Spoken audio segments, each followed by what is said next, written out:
Hello everyone, today I'm going to show you how to fix can't install WhatsApp Messenger on Google Play Store.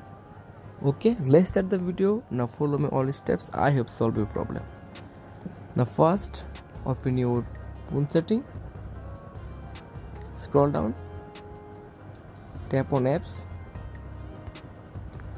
Now search Google Play Store. Now tap on Google Play Store. Tap on storage. Tap on clear cache. Tap on clear data. Tap on delete. Tap on back option. And again search Google Play service. Now tap on Google Play service. Tap on storage.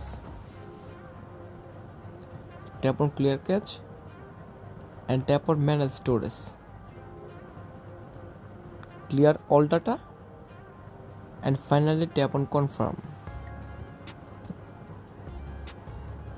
Now open your Play Store app.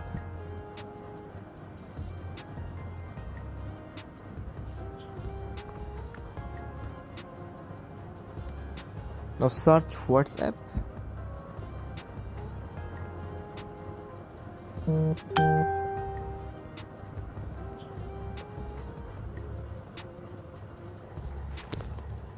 And finally, I hope solve your problem. Subscribe if you like the video. Thank you so much.